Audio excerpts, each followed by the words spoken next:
Welcome to the Movie Draft Podcast. I am Ethan Simi, and today I'm joined by two wonderful guests. First up is Danny Jarabek.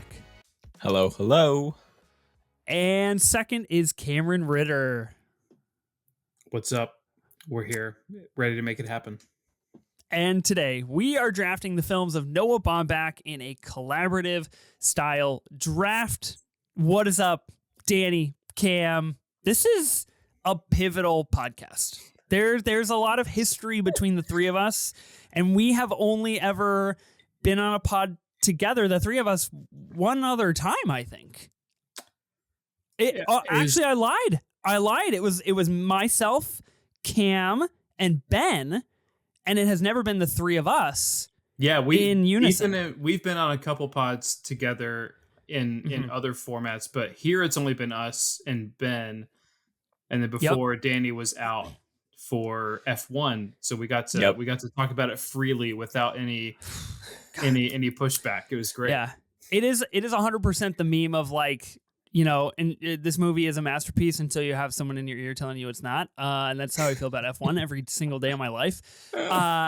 Guys, we're going to get into this. We're going to draft Noah Baumbach movies. But first and foremost, I actually do have one piece of housekeeping.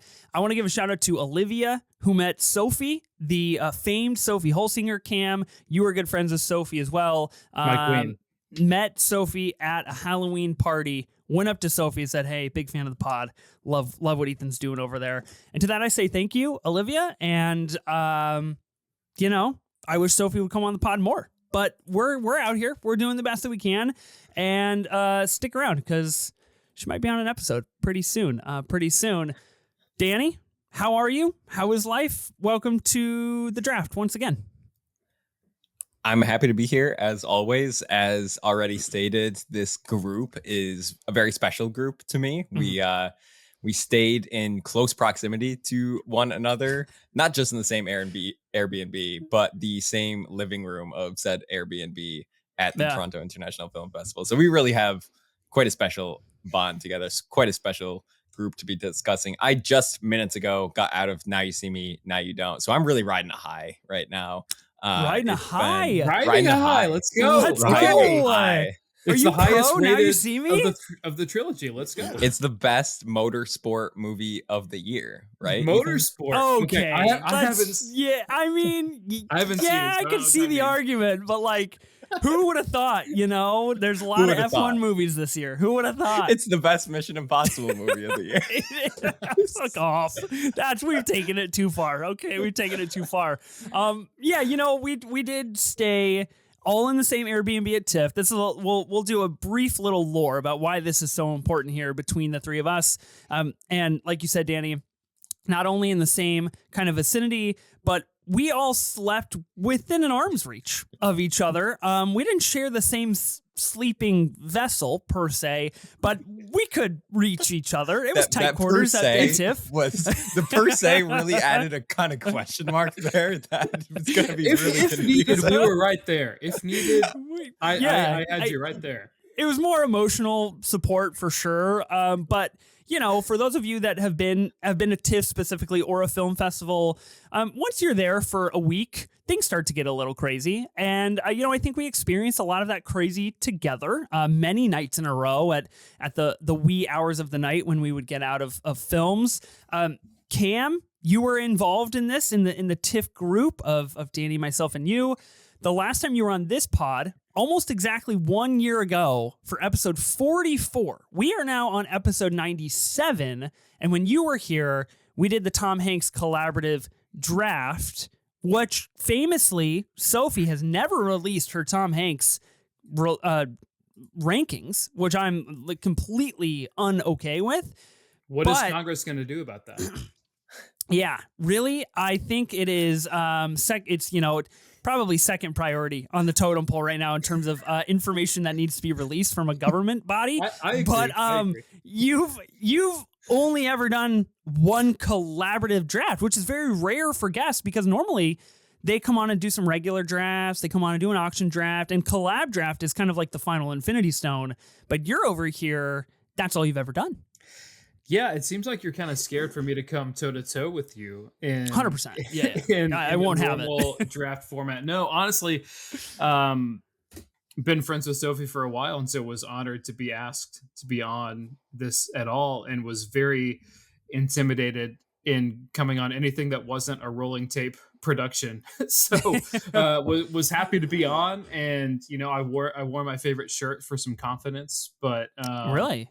Okay. yeah, listeners, viewers can go back and check out that shirt from it's free from Johnny O. My buddy's wife works there, so I get free gear. But it's got a cactus on it. It's pretty cool. But yeah, That's pretty cool. no, I'm happy to be. I think that if you really think about the history of collaboration, who has collaborated more than this group of white men?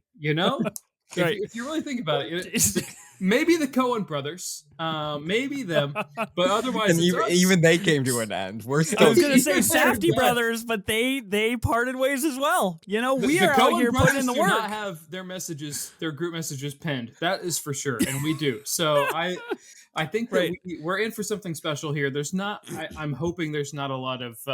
I'm just hoping there's a lot of joy to be found here, and not enmity. I've had a lot of that in my last couple weeks. We just need peace and love. And peace, love, bourbon, and Baumbach. That's all we're here for. Those are the four most important things in our life right now for the next 2 hours. Yeah, I think if I remember correctly, I feel like the Tom Hanks draft was rather smooth sailing. I don't think there was anything that was like pretty egregious other than the fact that I tried to put here maybe at number 1.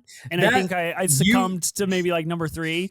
But I stand by that. The fact that you got it in there at all is fucking crazy. It's crazy. It's crazy work. And you know what?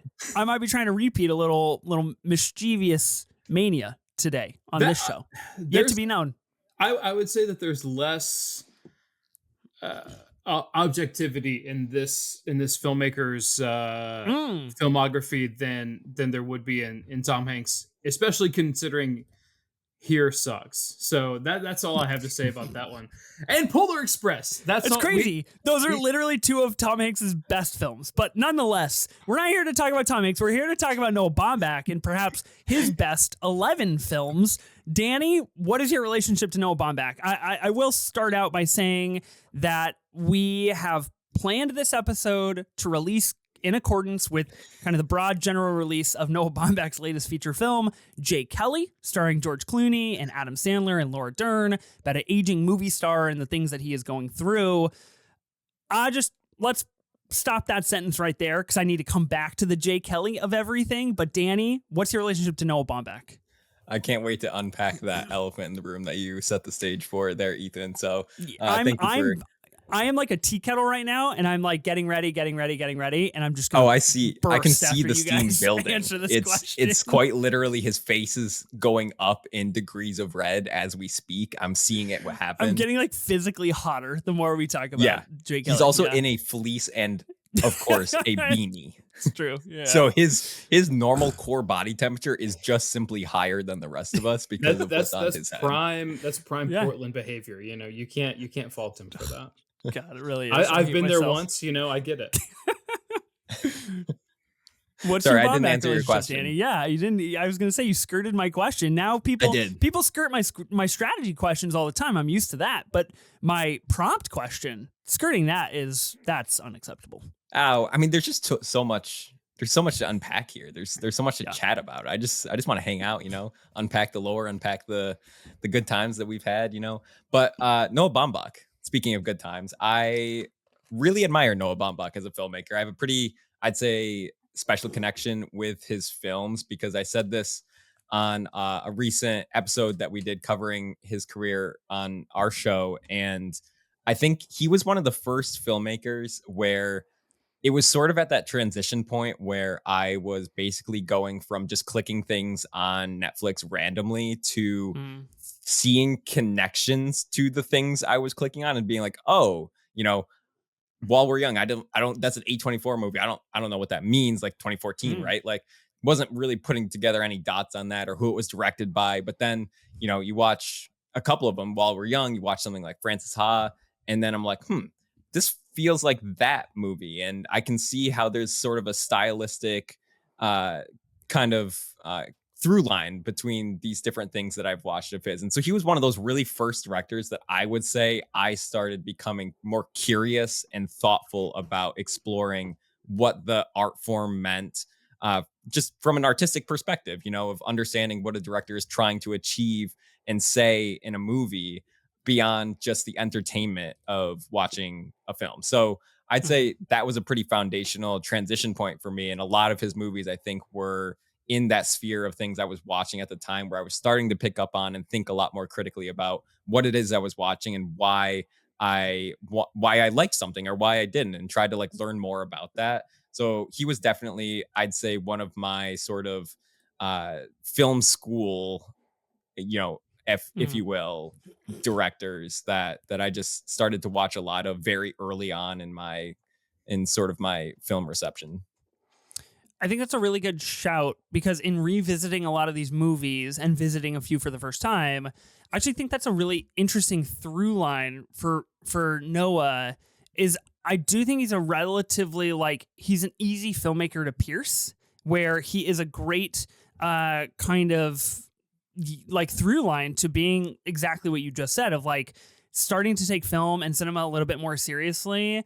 And he has made some of those films that are taken a little bit more seriously. We'll talk about his Academy Awards in the past and possibly future, and the seriousness of what he makes. But they're also pretty easy to digest. And I think that'll be part of our conversation as well. Cam, what about you? What's your relationship to Noah Baumbach and his films? Yeah, it's interesting that Danny mentioned While We're Young first, because I think legally speaking, I think that's the first Baumbach movie that I saw. It's mine Wow. too, Cam. Yeah. Simply Really? because I think Danny and I probably had a similar experience of it was on Netflix. Yeah. Before he had his Netflix deal. And Right. So, Exactly. And so I was Sure. oh, Ben Stiller? Fuck yeah, come on. Yeah. So I clicked that on, and it definitely, honestly, Danny took the words out of my mouth. Like film school light of Baumbach is not. He's worked since 1995, and he's not someone who has something every year, or even every 2 years. And so Right. he's an easy guy to knock out all of his filmography, even though some of us, me included, may have knocked out everything perhaps yesterday or 2 days ago. But but he doesn't have a ton out there, so it is like easier to grasp. It's not like some other filmmakers who are working a lot and it's hard to get everything under your belt. But it is easy to see the through lines, and his films are taken seriously, like Danny said, but also there's just so many themes that run through all of them. And it has been interesting for me. I'd say if you asked me 2 years ago, Noah Baumbach would be one of my favorite filmmakers. And as I've Interesting. completed his filmography, I'm like, oh, some of his stuff just really does not work for me. And that's okay. Oh. I think there's not like a middle between some of his movies. It's like it really, really hits or it really doesn't for me. And that's okay. And I would honestly rather have someone that's like that than someone who is just like, yeah, he's always consistent and good or whatever. So, Yep. So yeah, I would say some movies that hit really hard for me are directed by this man, Brother Noah, but some others of his just really, really grade me in a way. And so it's a delicate, I imagine him just really making his films for me. And it's a delicate balancing act. Is Cam gonna like this? That's what he's thinking all the time. Yeah. The pivotal question at hand every time he hands in a script to Netflix these days. I think there's a lot of interesting things to say about Noah Baumbach, and I think it'll kind of guide our conversation in our draft that we're about ready to do, because it is a collaborative draft. So we are inevitably going to be discussing the pros and cons of certain movies and where they should maybe lie on this Mount Rushmore, if you will, if you may, of Noah Baumbach and the things that he's made. I like what you called out, Cam. He has a really interesting career in the fact that he doesn't make movies super often. And a lot of modern filmmakers, I feel like we're getting things maybe every 18 months. There are certain filmmakers where we're getting one maybe every 4 years.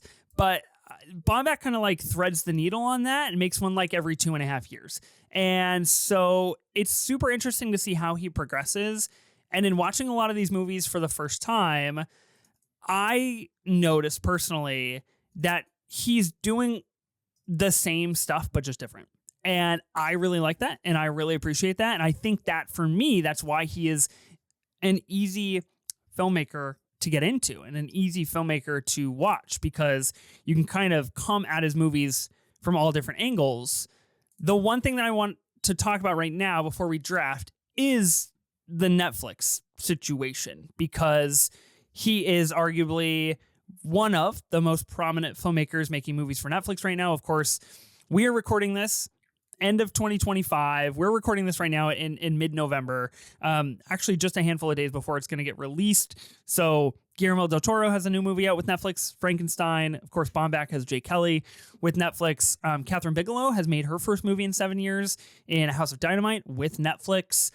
And there have been a lot of big filmmakers now making movies for Netflix.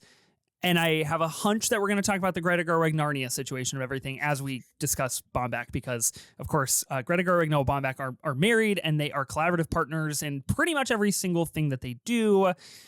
But Baumbach has been making movies for Netflix since 2019, like since Marriage Story specifically. I don't know if the Meyerowitz Stories is Netflix exclusive. It's Netflix exclusive. Well, I think that was the okay. start of the deal. Yep. Yeah, that was So my 2017. introduction. It was like Yeah. While We're Young was on Netflix, and I, for some reason, knew that the Meyerowitz stories were coming out, even though I hadn't seen any other Baumbach movie other than While We're Young. I was like, oh, sick. So to me, he's like crazy. He's like the most prominent, consistent. I mean, it's almost been 10 years since he hasn't released anything outside of Netflix for almost 10 years, and so he is like synonymous with him for me in terms of my film education. He's like, it's just like, since I've cared and gave a damn, he's with Netflix. And it's kind of crazy that he is like the one guy that is like, yeah, just do whatever you want whenever you want. Yeah. The question I want to pose on this, because obviously I feel like we could talk about this for a very long time, but I have a specific question about like the Netflix relationship that Baumbach has.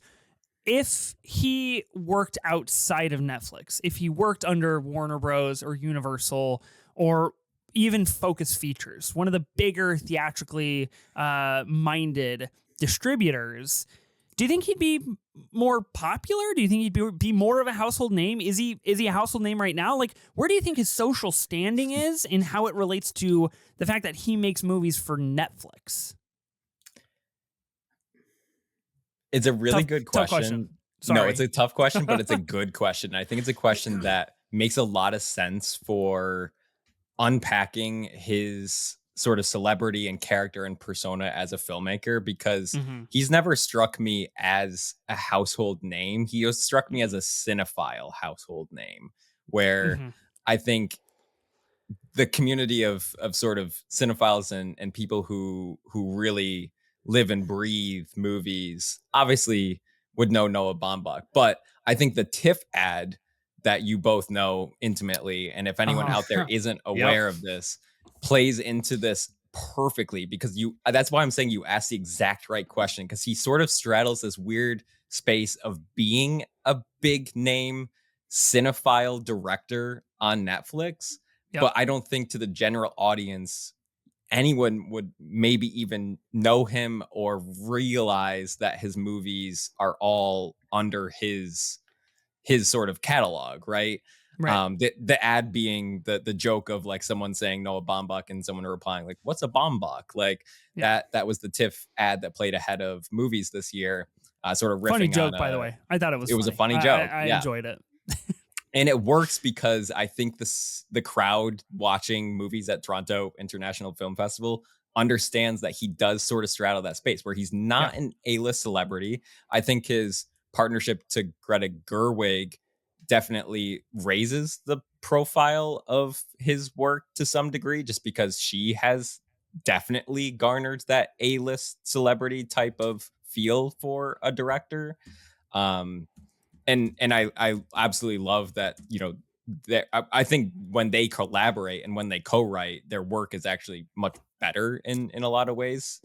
So I really love that partnership, regardless of sort of celebrity or that factor involved in it. But yeah, I think it's a really smart question because I think it's perfectly suited to who he is as not someone that everyone would recognize.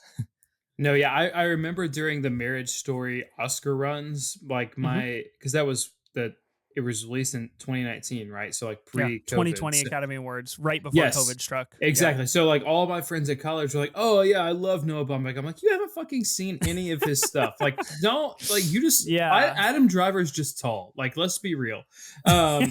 Great movie, by the way, but I do think that it is like it takes a certain level of people that are into movies to fully be into. I mean, it took me this podcast to watch all of his stuff, and in 30 years he's only had what 14 features, 14 feature films. Yeah, exactly. So yeah, he's kind of he's a guy that's around. I would say, and I would say that's a great way to put it.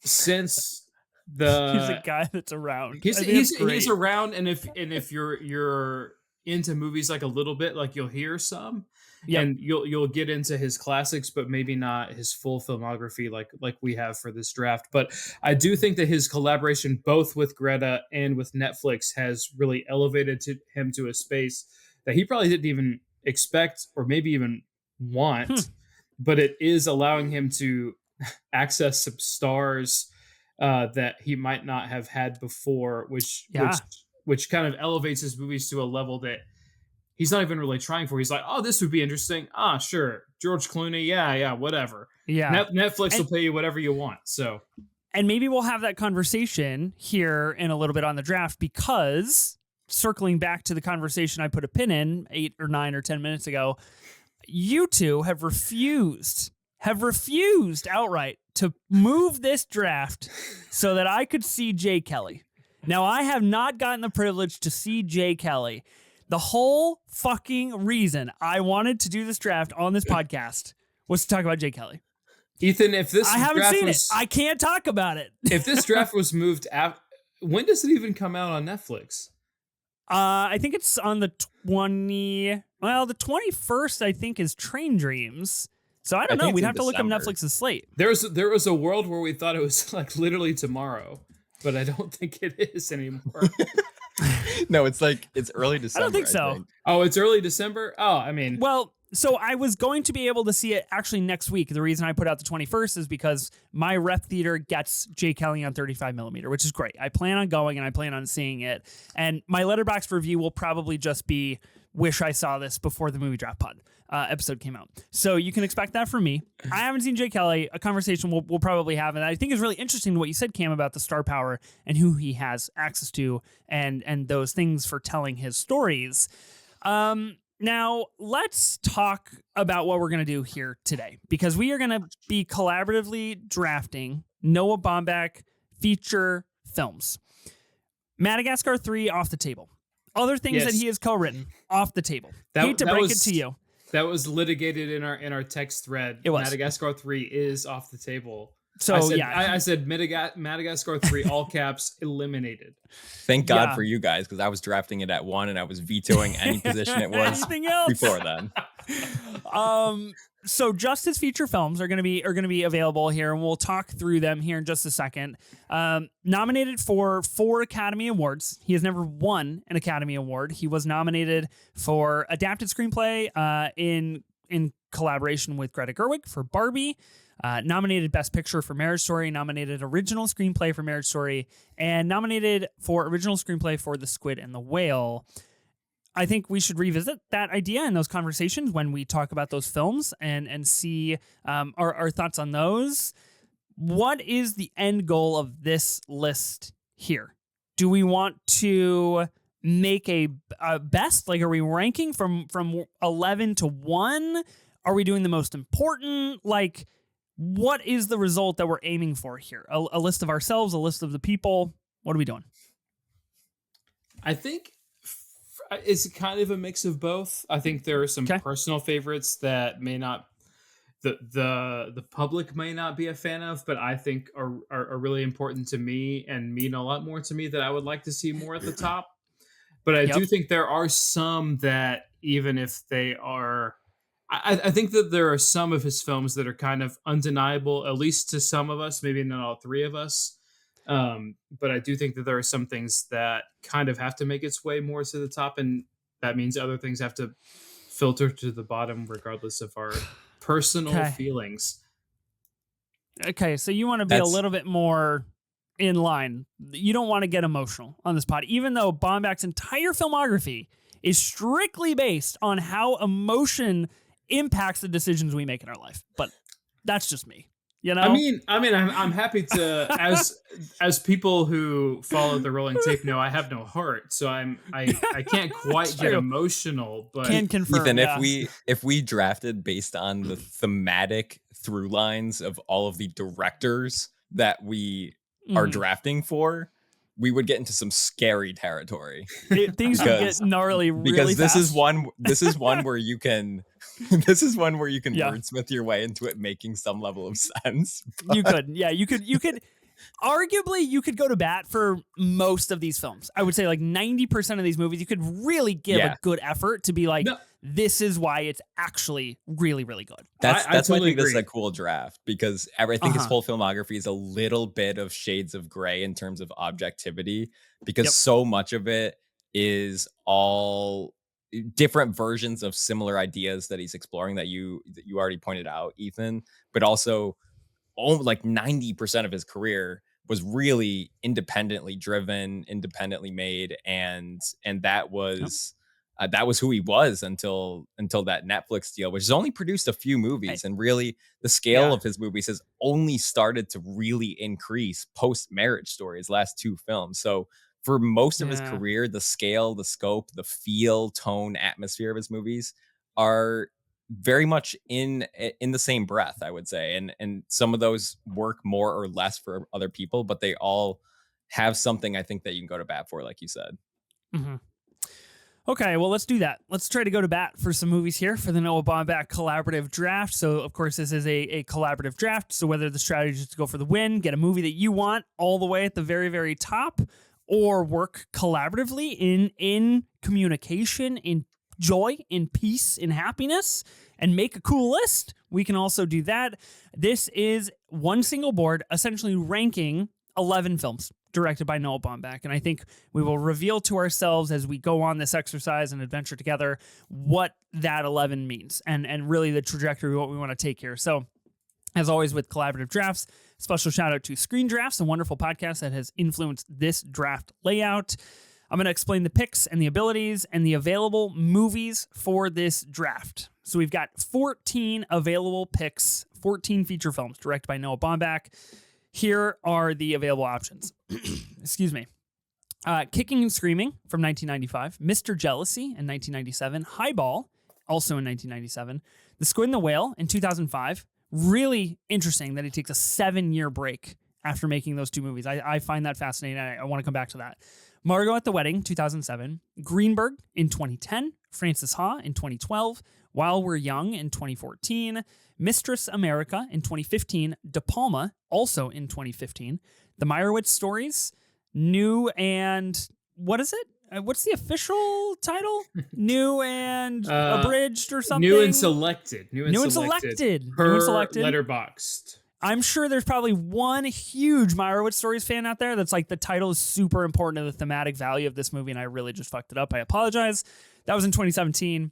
And then, of course, kind of the junction that we've been talking about here, Marriage Story in 2019, White Noise in 2022, and Jake Kelly in 2025, a movie that is available soon on Netflix, I guess, and I haven't seen it, so I don't care. Danny, have you seen it?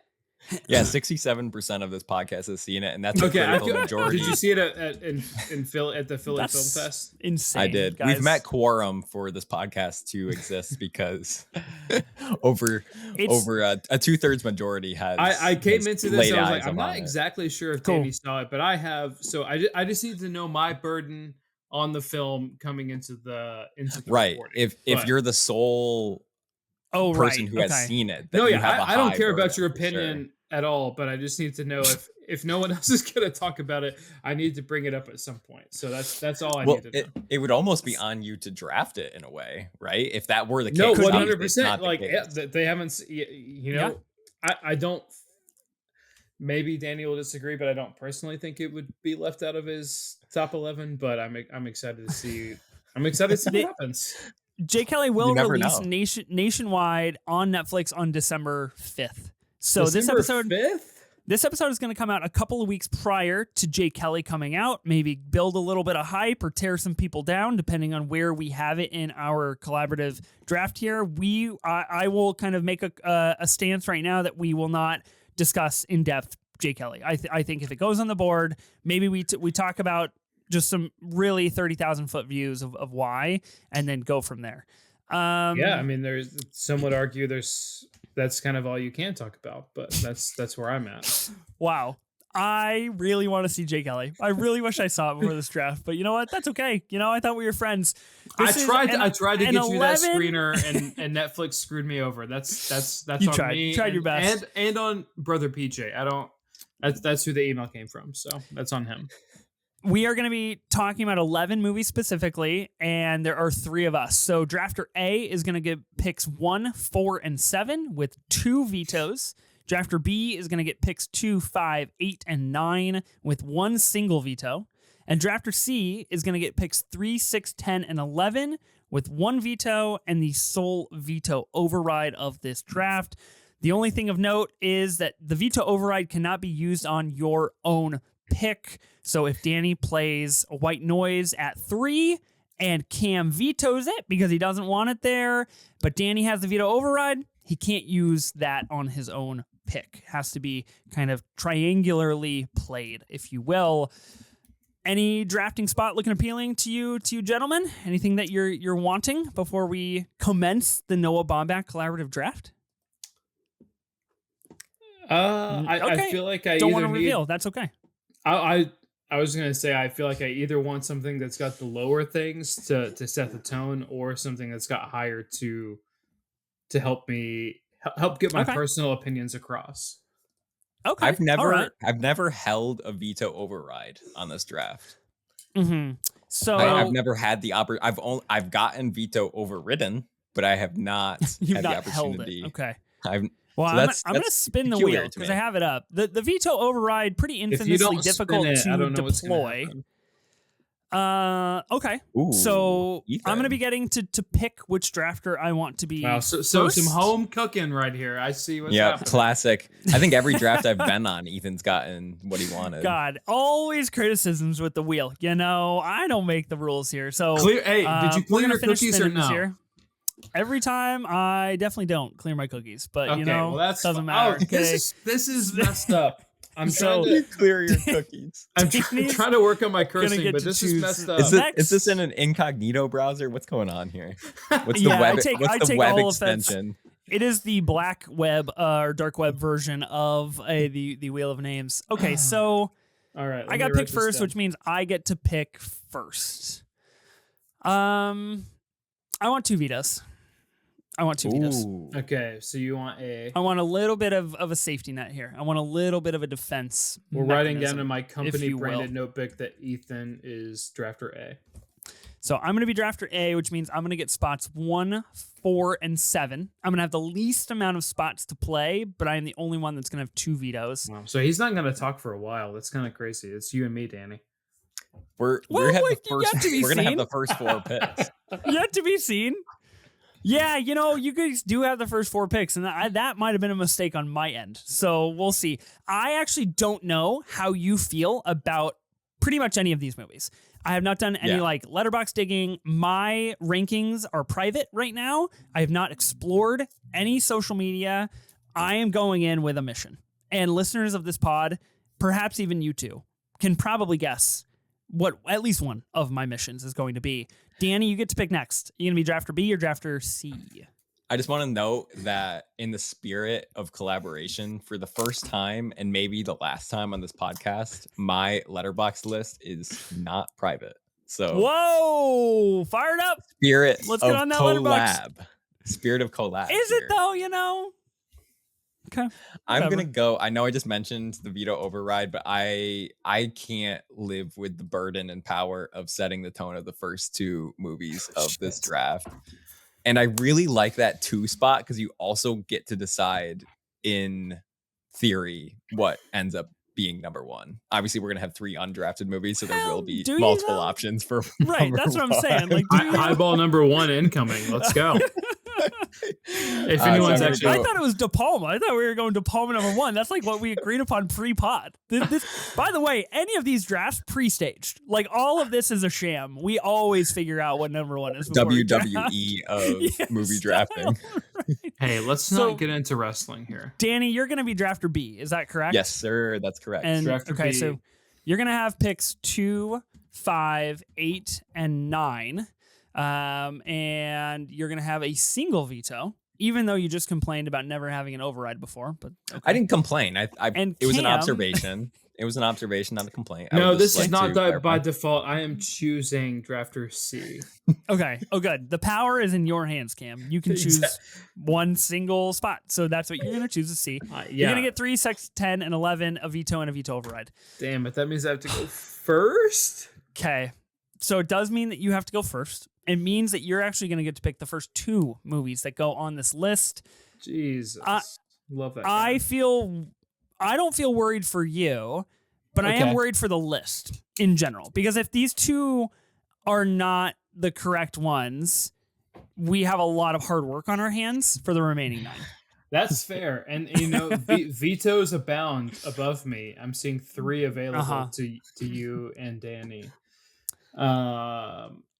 Should we just get into it? Should I select? I think we should draft. I think we should commence the Noah Baumbach collaborative draft and hope that you make the right call right now. All right. I'm looking at my list from my Wasserman Media Group LLC notebook right here. No free ads. No free ads, man. That's crazy. We won't be. No, it is a paid ad. If all goes well, we won't be working for them much longer. Anyway, number 11 on my list personally, and what I'm going to take in this first pick at the number 11 spot is the Ben Stiller starring While We're Young. Ooh. Wow. Oh, okay. Interesting. That's interesting. Why do you play this here? Why do you think this is an 11? And tell us about this movie. Tell us about it. Yeah, tell us. Just give us a brief description about what this movie is about in case people haven't seen it. It's got Ben Stiller, Naomi Watts, Adam Driver, Amanda Seyfried. I believe there's is there not there's no Hoffman in here? It's just no Hoffman in this one, but just Brady the young folks. Brady Corbet in this one. Just huge shout for the Brutalist boys. Brady Corbet's in this? Yeah, he plays Kent. I did not clock that. Shout out to the Braids. He's in like a top three lines of the Letterboxd here. And he's in the top 11 of Noah Baumbach's movie. Huge win. Added to his resume. The Letterboxd listing here says an uptight documentary filmmaker and his wife find their lives loosened up a bit after befriending a free-spirited younger couple. The poster features Ben Stiller and Adam Driver in fedora-like hats. So I'm not sure what else you could possibly be expecting from this movie. Mm-hmm. But for me, this is just one that, again, we talked about this at the beginning of the podcast, that it was one of the first ones that I saw of Baumbach. And so I was like, oh, I'm interested in this director, but everything I've seen since then has kind of connected with me just a little bit more. And yeah, that's kind of why I put it at 11. I think it's worth making the list in general, just for its cast and scale, but I don't think it's a major Baumbach picture. If you all disagree, feel free to chime in. You've seen this movie, Danny, right? Correct? Yeah. We've all seen this film. Yep. This was also my first Noah Baumbach movie, as mentioned before. So I'm happy it's on the list. I believe it deserves to be on the list. I am at a crossroads because I would have it a little bit higher, but I don't think the difference there is enough for me to use my one veto. Why would you have it higher? Just like, you don't have to One reveal too higher, much, okay. but just out of why do you connect more with this one? Maybe. Yeah, I always kind of liked. I find this to be his funniest movie for me. I think I really like interesting. the comedy of this movie. Not his comedy doesn't always land for me. I think there are some on this list, and we may encounter situations in the very near future for some movies that I don't find as funny as a movie like this. I also like the sort of almost meta commentary. I feel like Noah has a lot of movies that speak to, at least in some tangential way, his own life and career and experiences. And I think he's very much a writer who writes the experiences he knows. I love his New York set movies. This is very much one of those. Very close relationship to Brooklyn in this movie, and sort of the Brooklyn hipster scene of these two younger couples. So I just like the energy of this movie, and I think Adam Driver in a silly little hat deserves just credit. Yeah, it's I think not the only picture shout. where that applies. That's a good shout. So I didn't revisit this movie in preparation for this draft. We covered it on 24 Minutes of A24 some time ago when that podcast was active.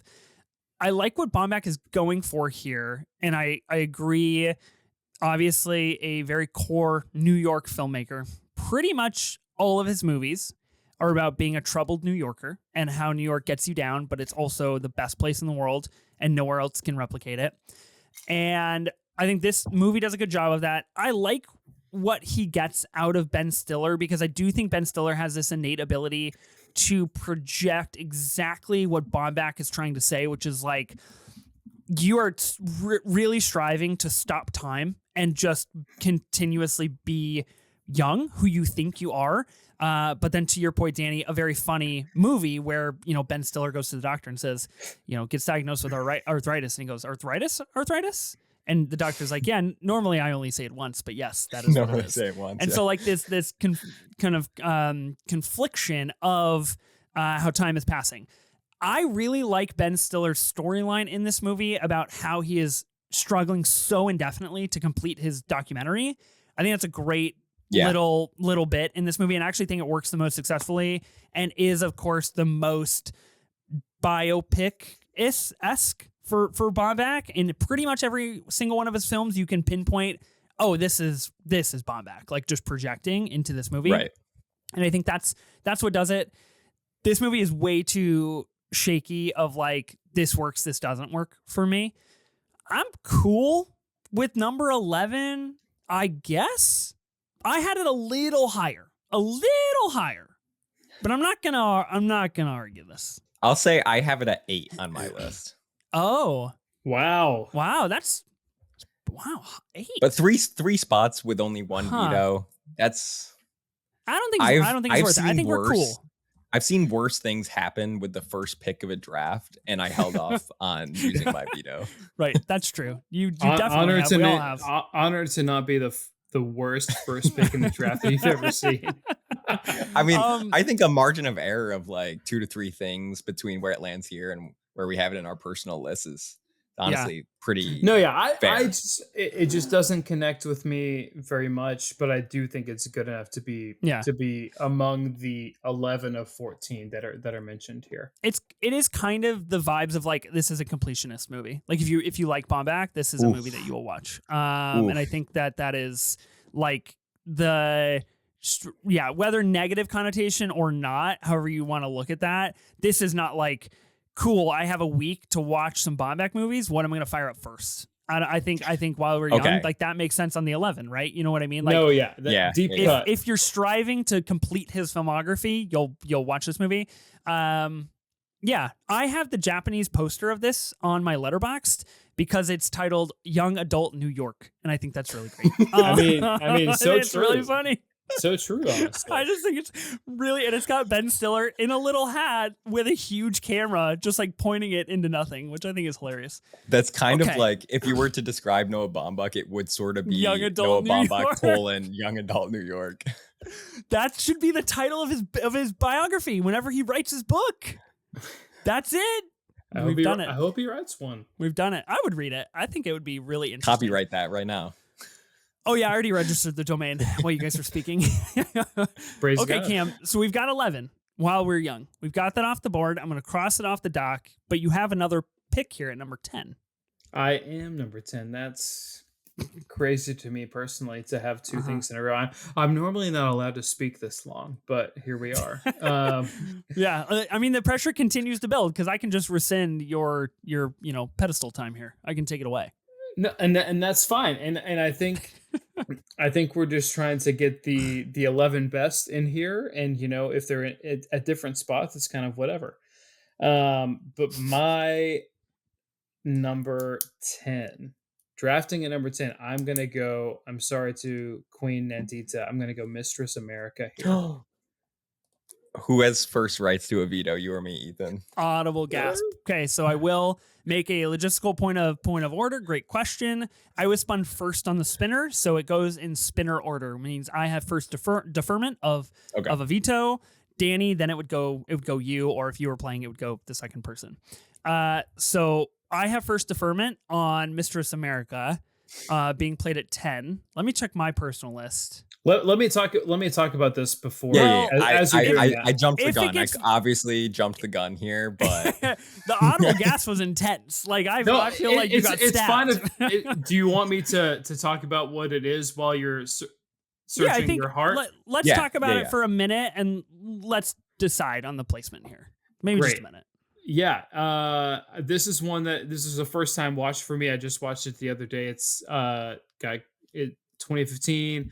It's got Greta Gerwig, Lola Kirk, and it is about a young gal in college who her mom is marrying another dude, and so she tries to connect with the daughter of that guy so that they can be friends. And the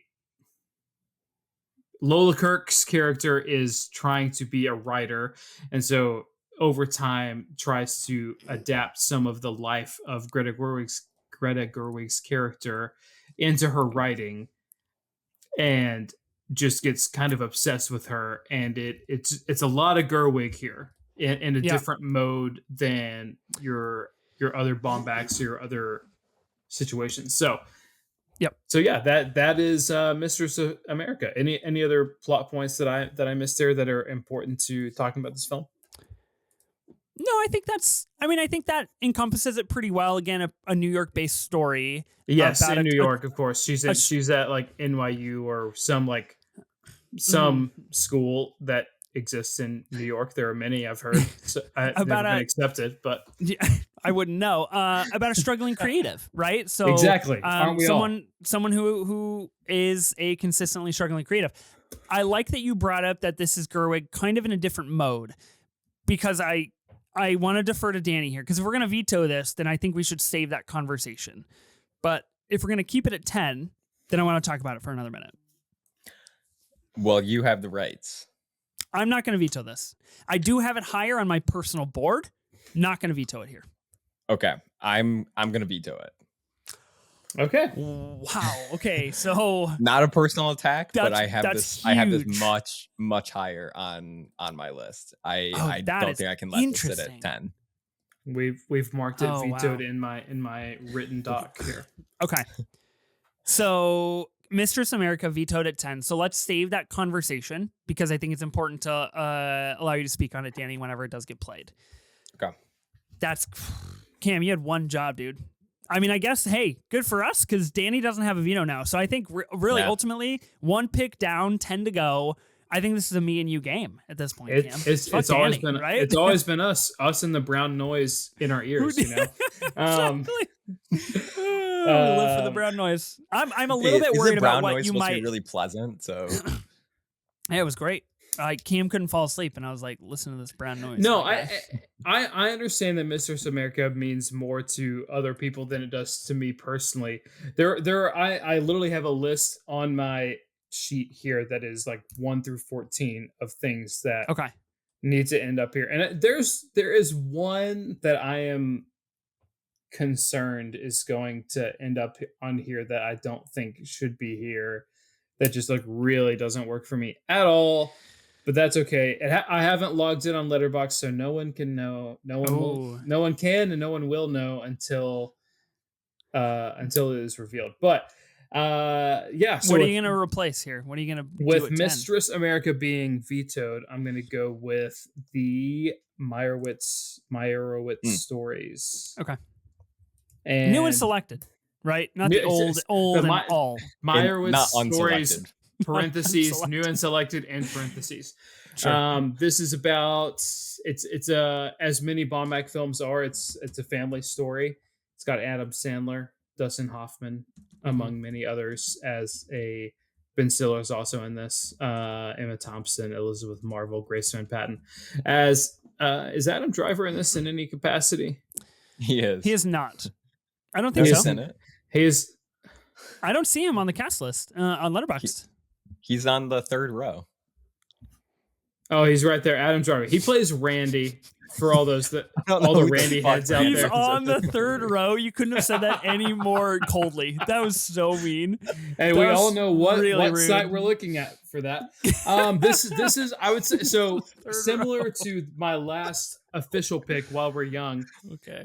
This is one of the first Baumbach films that I saw, and I was like, oh, I didn't know you could make something that was kind of this small scale stakes. And I think that it's a cool movie. I don't think it is one of Baumbach's best, but I do think it has an interesting cast, and it's got a lot going for it.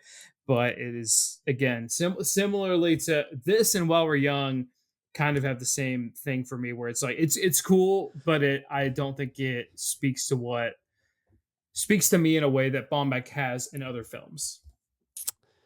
Yeah. I think this is an interesting movie because I like a lot of what this movie is going for with this kind of relational aging of a family and how people pursue different things and what they mean to other people in the family and in the roles within the family. I think Dustin Hoffman is really good in this movie as the dad who's kind of done it all and thus puts pressure on like kind of the rest of the people around him. Another Ben Stiller collaboration. I think this is the first time Baumbach works with Adam Sandler. So kind of gets his feet wet there. Comes back for Jay Kelly, of course, from what I've heard and seen in the trailers and saw on the posters and Letterboxd. Pretty stacked cast for this movie. I feel like I would like it more upon a rewatch. I didn't revisit it for this draft, so I'm cool. Yeah. I'm cool with this. I do think it kind of falls in line with what we were just talking about. Like, this is a little bit of a completionist's film when it comes to Baumbach of like, it's not, on a Thursday night, I'm like, let's fire up the Meyerowitz stories. That's not really the case that I've ever found myself in. Why not? Because I'm a flawed human. I need to lock in. Is my problem. I need to be watching real movies. What I'll say about this movie is that I think the way you're describing it feels right for me. It has... I've seen people who like come out for this movie. Like there is a very small but very dedicated population that is a tried and true fan of the Meyerowitz stories. Like very micro population of people who think this is among his best movies. I am not part of that population. Oh yeah, I mean, when I saw it, I was like, "Oh, this is great," and then I became a real cinephile, and I was like, "Oh, this is Baumbach. Yeah. This is what he does. It's great. It's good." I think one of the most important through lines that the Meyerowitz stories kind of kicks off for us, at least in this big, bold conversation of his filmography, is the difference between failure and success and the ever elusive determination of what that is to different people. And this is a movie really grounded in that and what that means to individuals and then bigger kind of pods of people. I'm cool with it here. Are we good? Danny, you don't have a veto, so I guess it doesn't matter. I don't have Yeah. to say this It's all was up to brother number. Ethan. Yeah, Oh, this yeah, was number I'm not gonna 11. veto this. This was 11 on my list. So if I Great. had chosen Okay. Cam's spot, I would have played it in this range too. Yeah, they were interchangeable in my mind, personally. This is 8 So- on my list, so Oh, I'm great. cool. I think we're fine. Let's make it happen. All right, let's 'Kay. move to the next one. All right, we've done the first 2. Danny, you've got pick number 9. You actually have 2 back-to-backs, and I am, based on your decision to veto Mistress America, getting pretty fucking worried about where you're gonna put in the 9 spot. I think I'm gonna play a little bit of defense with at least my number 9 pick, because I want to get something off the board that I'm not entirely so sure interesting. I would even put on the board. But if I don't play it, that means it might become a top 7, and I don't know if I can And live with that. you'd hate to see somebody win, right? That'd be terrible. Yeah, exactly.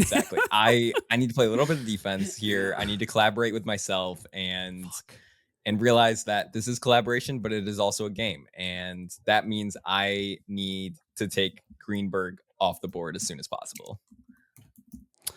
Oh, interesting. So you want to play Greenberg here at 9? Yes.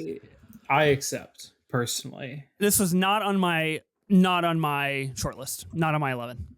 Whoa, Not on your okay. 11. Wow, Not on my 11. this is one of the ones that kind of like unlocked Baumbach for me. It's not one of my like favorites, but I was like, oh, this is like what he does, and so I really like this. I rewatched this one with more than friend of the pod, queen of the pod, Sophie. I watched this with her in New York as she was trying to complete her completionist theory of Baumbach ahead of Jay Kelly. So that was a fun time. We watched that at her apartment. It was great. And I think I liked it more than everyone else that was in attendance. So that's which again, it doesn't mean that it's much higher than, what is this, 9? It's not much higher than 9 for me. But I do think, I think this is the first collaboration with Ben Stiller. Is this the first collab with Greta as well? Yeah, so this is the movie he met Greta. They became partners, I think, after this, and that's what led to Frances Ha a couple of years later. That is so fascinating. So because this is 2010, right? This is 2010. Yeah. Okay. Yeah. Huh. Okay. Well, I mean, I'll be honest. This is a movie that I did not revisit for this draft. I thought it was fine when I saw it quite a while ago. This is actually the first Baumbach movie I ever saw in 2020. So I don't trust my own opinion of this film. It's probably much better and more aligned to what you guys are saying it is. And I think, based on what I've heard as of late from trusted mouths, it is a great tortured New York creative movie, again, as Noah Baumbach does so very well. Kind of a really interesting slate of people that Baumbach works with in this movie and doesn't really work with ever again, unless I'm mistaken. Mark Duplass, Chris Messina, Brie Larson, Jennifer Jason Leigh. Of course, they were married through this movie up until 2013. So really pivotal point in Baumbach's career, I guess, for Greenberg. I'm cool. Like I guess I'm cool with this being here. Whatever. Yeah, just to describe why I put it here, Greenberg's about a failed musician who is trying to just kind of make a living in New York, and he ends up kind of house sitting for his brother out in LA. And I learned about this recently, just thinking about his filmography and leading up to this. I think, and this leads to my vetoing of Mistress America as well, I tend to, I think, resonate a lot more with his female-led films, or films that deal with female characters more specifically than male characters. I think the character of Greenberg is just insufferable, honestly. Yeah. And I think all of his characters and a lot of his stories, honestly, is a little bit of mileage may vary on, they're all kind of assholes and mistake prone in a little bit villainous at times, and a lot of his screenplays do a really good job of not just redeeming them, but like presenting them in a way where you're understanding and empathizing with the sort of multitudes that have led them to that position in life. And I don't think Greenberg gets there for me. I never quite buy into the insufferable nature of the titular character, and I always sort of keep it at an arm's length. So I'm playing that 9 as a little bit of defense, just because I didn't know how either of you felt about it, and I didn't want it to go up higher. I'm not too strong on it, but I do like it enough for it to appear on the list. So that's cool. Okay. Yeah, I like it. I like it on the list because, I mean, we have 8 spots to go, and in doing some kind of deduction, I'm interested to see how high up some of his older movies go. And I wonder what that'll look like for us. Greenberg, the oldest we have played so far. Not that old, obviously, 2010, but a very pivotal moment in which Baumbach kind of leans more into like, okay, I'm making these movies and I'm doing them every couple of years, instead of trying to figure out, is this something that I do? Okay, Greenberg at 9. Shout out Ben Stiller. Love to see it. Danny, you have 8 though. I do. Toying with a couple of directions here, because if I'm being true to my list, I'm playing something here that I think is going to get vetoed. But in the spirit of, I'll offer it to you guys. Do you feel that you would rather I stay true to my own heart, stay true to my list? No. Or maybe offer something a little bit more collaborative? I have a movie that I'm frankly a little bit surprised hasn't been played yet that should go here, in my opinion. That is important to the conversation, the big conversation of Baumbach. Well, how much do you want to publicize that? I just don't. Nah, not very much. Now that I'm. You think there's a movie doing some in his filmography that belongs at number 8, like strictly speaking? Yeah. I mean, I think so. I mean, I had Meyerowitz Story at 8. There's a movie that I had at 10 that hasn't been played yet. Ooh. Huh. Just, follow your heart. Whatever you want to do. It's your board, Danny. Is it an early movie? I'm not going to answer any more questions at this time. Please leave I the thought press with this area. group No more questions. we would really be collaborative. I thought we were going to be true, honest, open with one another today. So what I'm getting really worried about is I feel I'm a lot higher on his earlier films than maybe both of you are, or at least Danny is. I'm not so sure about you, Cam. I like a lot of his older stuff, and I want to see it higher up the board, but I just don't think that's going to happen. And so I'm getting nervous from my defensive perspective. I only have 2 vetoes, All right, I'm going to do something interesting here. I don't like that laugh. I don't like all that typing, and I don't like that laugh. I'm going to play Jay Kelly at number 8. I honestly, that's honestly a great place for Jay Kelly. Really? Speak Danny, on it. Danny, speak on. Yeah, tell us what Jay Kelly's about. Speak on that. Well, I've been ordered to keep it at 30,000 feet elevation, so that is a very specific request that I will try to uphold. Basically, George Clooney plays a version of George Clooney named Jay Kelly, and he embarks on a journey of self-discovery alongside his family, which basically is how you can describe any Baumbach film possible. Yep. Okay. This one just happens to take place within the world of Hollywood celebrity, I would say is the major difference here. Pretty good cast. From what I've heard, there's some pretty standout supporting performances in this movie. I know you and Cam have both seen it. There is, tell of the Adam Sandler of everything. There's tell of a Billy Crudup scene stealer moment. Of course, this is a pretty stacked cast as it is. Reconvenes with Josh Hamilton, from what I can tell. Riley Keough is in this film. I'm a huge Riley Keough supporter. So, yeah, I mean, look, I'm excited to see Jay Kelly. I'm genuinely curious where I will fall on this movie, because it sounds like a movie that is pretty well made in a lab for me, but I don't know, because I haven't seen it. You know? Wait, Ethan, have you seen? You haven't seen this movie yet? I hadn't heard about that. Well, I wanted to keep that information private until it was played. Sure, really, I just thought Yeah. it was important that we talk about it at that time. I'm obviously not going to veto Jay Kelly at 8. I have no. And why would you? No, yeah, I have no dog in this fight. So okay, so Jay Kelly's going to. I want to know Cam's thoughts here. Cam, do you feel that this is a good placement for Jay Kelly? I think it is.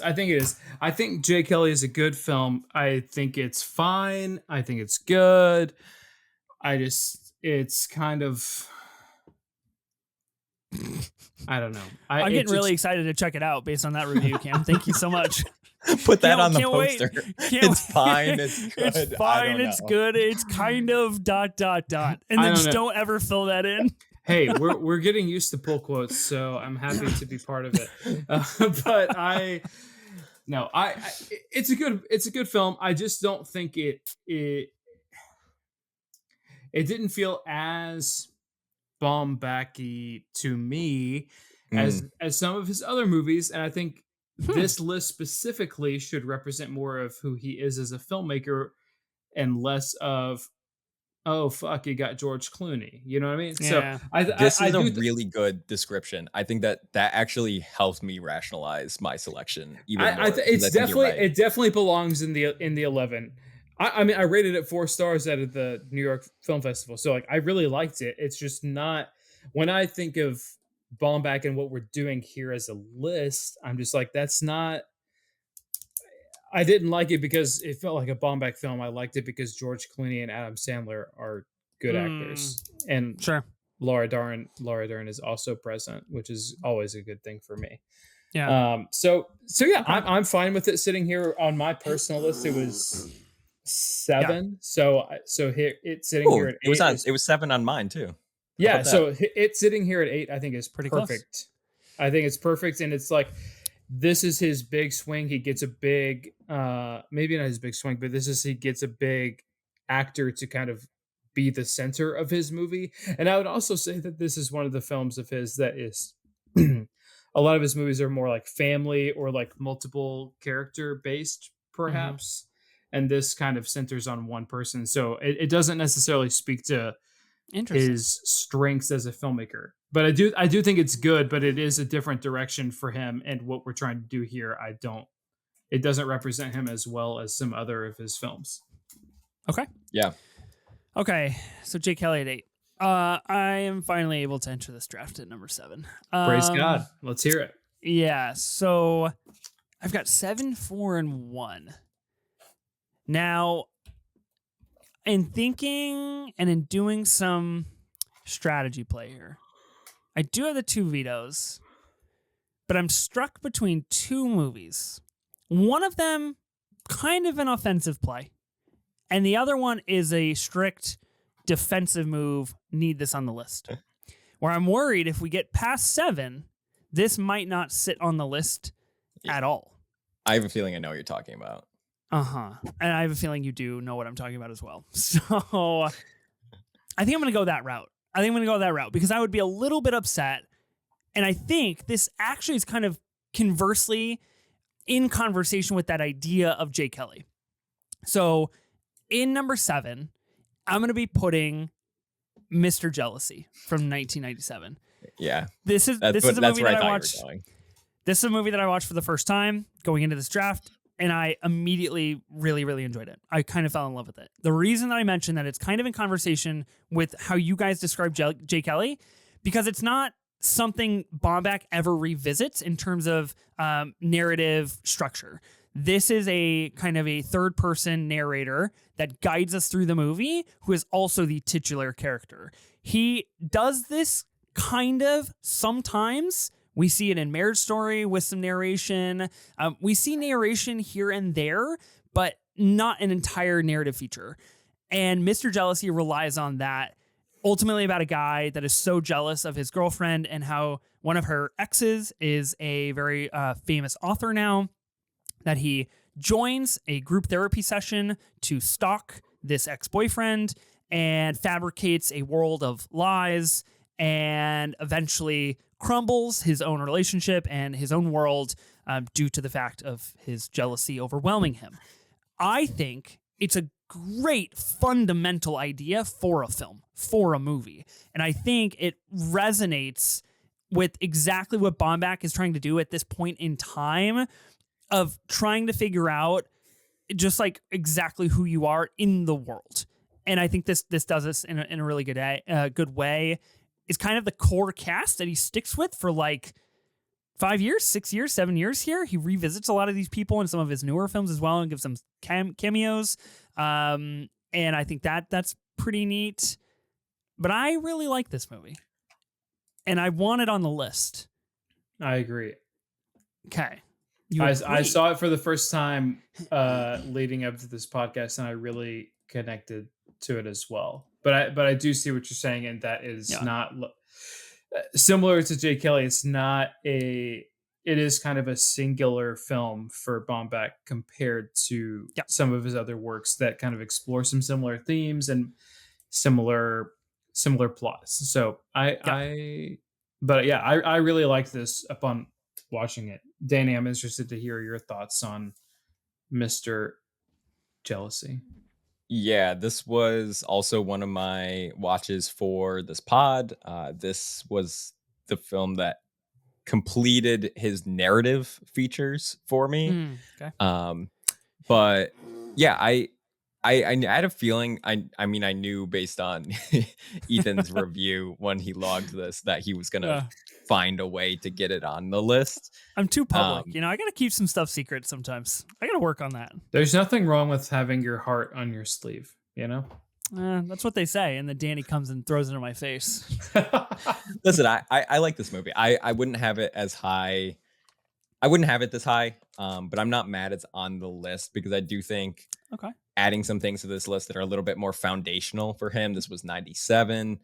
It makes sense, I think. And I think it speaks to a little bit more of his foundations as a filmmaker. And as he's starting to like just sort things out in his head, it's a little rough around the edges, I think. But there's a lot of fundamentally good things here that then translate to the rest of his career, which I think is good to highlight. So I can't do anything about this, but I don't think I would if I could. Okay. Well, that's cool. Two other things I wanted to mention about Mr. Jealousy. I think the sole collaboration with Marion Jean-Baptiste and Baumbach, I believe. And this kind of cements Carlos Jacquot, I think is how you say his last name, as like a frequent Baumbach collaborator. Comes back in White Noise, in Marriage Story, and some of the newer films. The reason I call out this person, this actor, not only do I think he's really funny in Mr. Jealousy, he is Jerry's pool guy in Seinfeld, and I think that's great. So any Seinfeld reference I can recognize will automatically get a bump on my letterboxd. Amen. Okay, cool. Mr. Jealousy. Interesting position we find. This is not how I thought this was going to shake. I got to be honest with you guys. What were your thoughts? Some puzzle pieces kind of moving around here a little bit. Yeah. I like it. This is a Cam, chess you match have number a 6. Little bit. It is feeling very chessy. It's feeling very strategic, which collaborative drafts, few and far between, get very strategic. I have number 6. That's crazy. You got number 6. All right. Mistress America was vetoed earlier, so we're gonna go with Mistress America right here. It's gonna be great. Well done, Cam. Well done. This is the other movie I was between for number 7.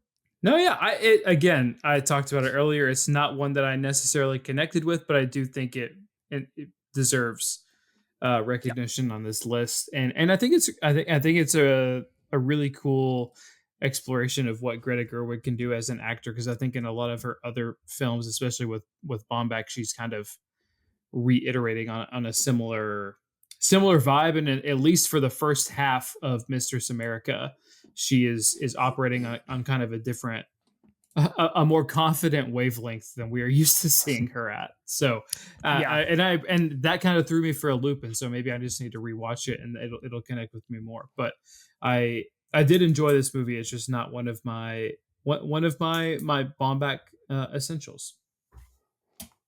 I think you described it really well. I think Gerwig is operating on a different frequency in this movie that just doesn't vibe with me entirely.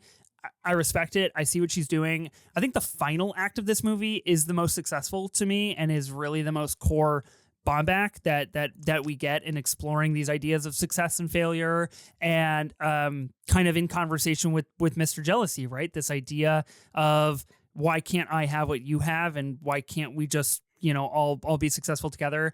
And I do think this is Baumbach growing this idea into a group of people, especially in the final act, where we get a lot of people start showing up, and it kind of ultimately becomes a really large moving set piece of like 8 individuals, which is not Baumbach's specialty, in my opinion.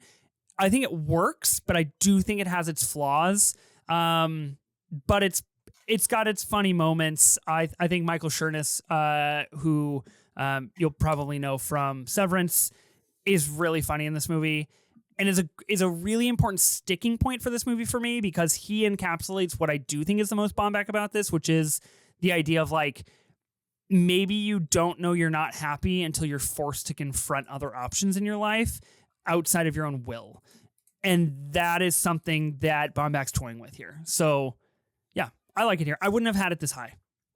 I don't usually female-led movies are just like not my jam, but we gotta do what we can. And that is stated for the public right here. For the record, breaking news.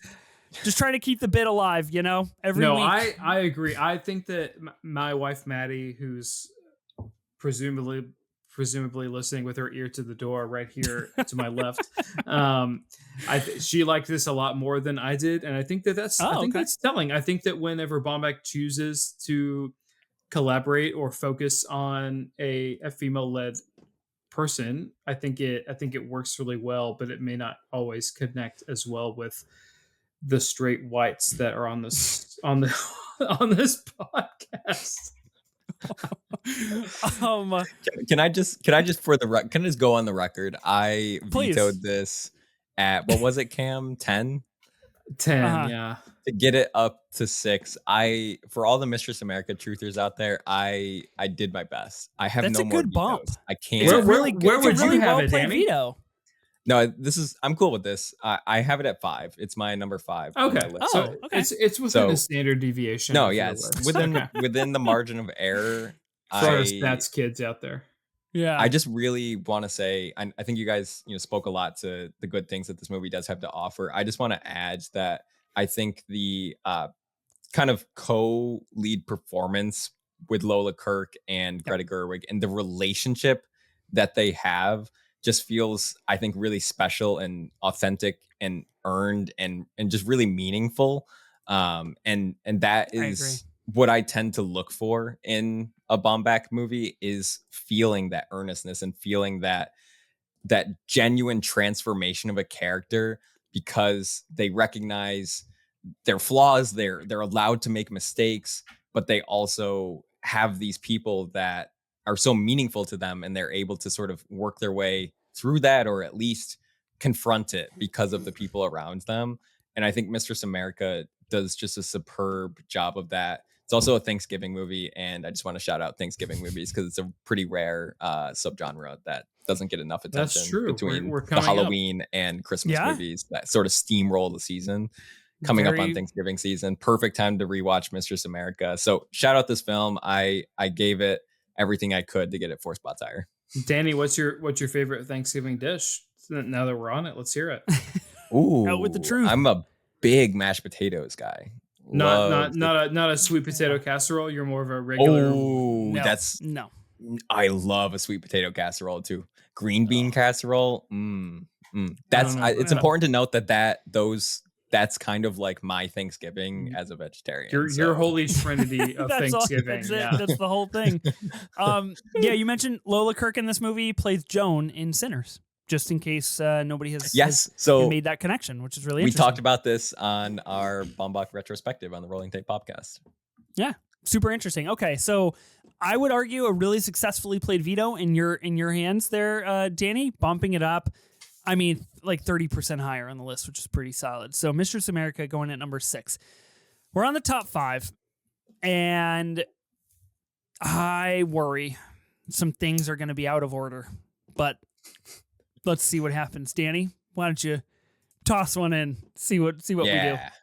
I know exactly what I'm going to do here, because if Mistress wasn't played, I was gonna play Mistress, but that leaves a slot for like this perfect space, I think, for this movie, which was a first time watch, one of the other 2 narrative features that I had not seen prior to this podcast, and so got to witness this for the first time. I'm gonna go with that number 5, Margot at the Wedding. Cool. I like this movie a lot. I think this is a really underrated, under talked about addition in Baumbach's filmography. It's basically Nicole Kidman plays a writer, and she's invited to her estranged sister's wedding, the titular wedding, and basically kind of all hell breaks loose amongst the depressive group of family members and extended family members that are all present at this wedding. And I honestly think that Margot, played by Nicole Kidman, is a excellent epitome of why either Noah Baumbach works for you or doesn't work for you, because she is on the surface a kind of the villain of this movie in a lot of ways. She makes a lot of poor decisions, but I think this movie does a tremendous job of, by the end, understanding the complexities and nuances and multitudes to who this character is, why she makes the decisions she does, and really just confronting that in a genuine way. And I think Nicole Kidman's performance does a great job of conveying all of those complexities. So I was really glad to watch this for the first time. I really liked this movie, and I'm happy to play it at 5. I'll be real. This is what I was worried about. Are you gonna veto this, Cam? I'm not gonna veto it, because that just means it's gonna be fucking higher, and I don't want or not. It could fall off. It could just disappear from the board altogether, man. Well, anything's possible. This was my personal 13 of 14. This just really tough. This was a first time watch for me. Literally yesterday. And it just did not work for. And this is the Baumbach, for whatever reason, that does not work for me. Like Maddie was watching me watch it, and she's like, "You don't like this." She's gotten to the point where she can tell where I don't like things, which is, that's the beauty of marriage. But I think I don't know. I don't know if this is worth. I don't know if it's worth vetoing, because I don't know what else is going to show up here that I would be super mad about. So, I'll say this: it's an uncomfy watch. Like it is for sure. So I would love to be sold on it, and maybe I was just watching it through the wrong eyes. But I was watching this on Pluto TV. The weirdest ads. Okay, no free ads. I fucking told you, Cam. We don't give out free ads on this show. It's free already. You don't have to pay for it. Margot struggling with her mental illness, and all of a sudden Tide Pods are getting advertised on your screen. I can see how that would be an issue. It's Medicare. It's fake Medicare cards for free food is what they're advertising, and I don't think it's real. There's an AI person that's definitely an AI guy in a doctor's jacket. That's no good. Anyway, I think the only time that he pairs with John Turturro, I believe. I got hyped when he showed up. So Jack Black, another Jack Severance. Black and John Turturro got me hyped. Another Severance. Yeah, super interesting. Baumbach and his like really close relation to a lot of Severance. We talked about for Mistress America. John Turturro here is in Severance, and of course Ben Stiller is the creator of Severance as well. I like Margot at the Wedding. I like this movie. I think it's quite good. I think it is a nice tight 91 minutes that is quite uncomfortable, like Danny said. And I think it is a kind of an addition to the core Baumbach idea, which is like, you're all too old to be wanting the things you want. And that's what happens in this movie. They all come to terms with that, and it just doesn't work out. And it is ultimately a really kind of tight-knit physical space that acts as a real pressure cooker for these people. And there's some really good Nicole Kidman stuff here. I think the sole time that he collaborates with her. If Margot at the wedding stays here, let me just give you the options. We'd have 4 spots left for Kicking and Screaming, Highball, The Squid and the Whale, Frances Ha, De Palma, Marriage Story, and White Noise. Those would be the movies left on the board. I think it's important, Cam. Whatever you decide here, I think we're at a great junction to start withering down to make sure we end correctly. It's now or never. I know. And that's what I just feel like if I veto it, it will end up later and I'll still lose. Well, Ethan's already spoken to how he does like this movie, but I know does he like it enough? Buddy, I saw his rating. 4. I saw his rating and winced yesterday. I was sad to see.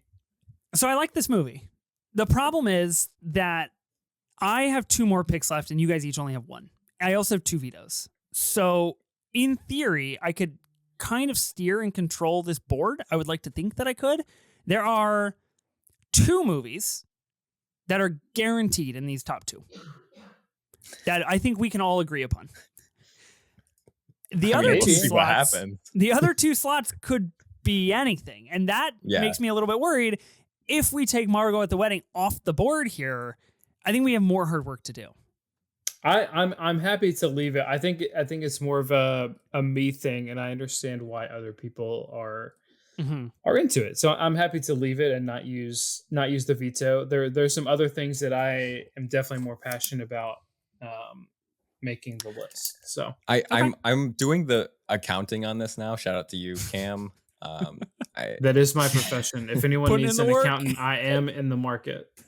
I am realizing that my top 4 on my list are all available. So either this works out gloriously or this is horrifically misplayed. This is interesting. Because your list is public. I'm making it private. I'm making it private. Later, take a screenshot. Your list and my list differentiate with 1 single pick. Oh. 1 single pick in the remaining 4. Just wanted to put that out there. Cam, I have 0 clue what you want in the top 4. And that's the way we like it. That's the way I will admit to the world and to you two men here that there are 4 spots left in my top 5 is wide open. None have been chosen. So are you serious? None have been chosen? I'm serious. So that's why I was huge on Highball. You're a big Highball guy. I didn't anticipate that. I can happily admit that Highball haven't seen because Baumbach denies it himself. It's my number 14 really, on the really list. bad. It's really bad. Honored to not care about it. Okay. So yeah, there are 4 spots. 5 of my top 5. My whole top 5 is available. Okay. And another film. So I want to collaborate on 2 movies that I think are worth talking about right now. Let's hear it. These 2 movies are not Marriage Story, but What If? Anything's possible. These 2 movies are White Noise and The Squid and the Whale. Yeah. Are these movies in your guys' top 4? Top 5? I mean, I guess top 4 now. One of them is in mine. They are in my top 5. Oh no! So one of them was 5, and we've missed our opportunity to play. That makes me so nervous. There's a movie in particular I need on the board. I know Danny won't play it. Cam, I don't know if you'll play it. And I can't, to me, it is worth the risk because like having it in the top 3 would be huge. That's a big win for me. Right. Big difference between 4 and 3. But if I don't play it, there is like a 99% chance it just doesn't make the board. So, Cam, are you going to play either White Noise or the Squid and the Whale in the 3 spot? Is that any anticipated play here? I would say a lot depends on what is played in 4. Because given that 3, give me a real answer. You're not a politician, Cam. Give me a real, clear, definitive answer. My vote hasn't mattered in this country in years. I would say that my number 3 needs to be taken on my heart because it is my last pick in the draft, and I can confidently say I don't think that I would. Yes. Continue. You're so close. I'm not sure. I'm not 100% confident that I would place either of those at 3 for me. Given what I know of you all and what I know of my personal list. Okay, that's fine. I feel good. I've got 2 vetoes. I think we can scurry around some stuff here. So at number 4, I'm going to play a little bit of a safe pick here. I'm going to go with a first-time watch for me that is in my top 3. I'm going to be going with 2005's The Squid and the Whale. This movie I recently picked up on the Barnes & Noble Criterion sale and watched this for the first time. Stars Jeff Daniels, Laura Linney, Jesse Eisenberg, and Owen Klein, and basically is based on true childhood experiences of Noah Baumbach about 2 young boys growing up as their parents are getting a divorce in Brooklyn in the 1980s and what that looks like and how they kind of traverse that litany of issues that come with something like that, of course, as Baumbach likes to do with huge eruptions of emotion and big decisions that ruin lives.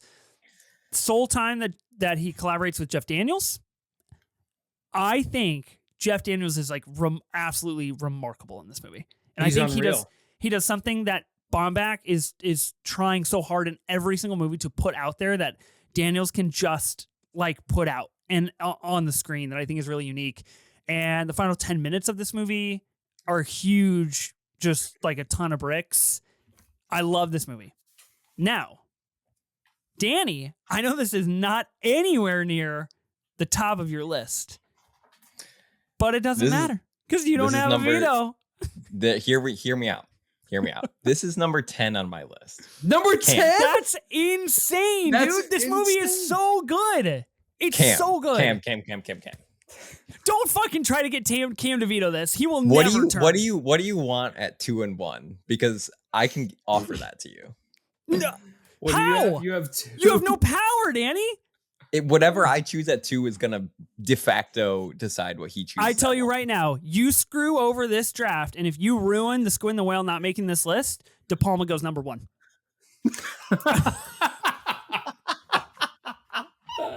That's an incentive, honestly, because I want to see the discourse to you posting a graphic that has De Palma at number 1.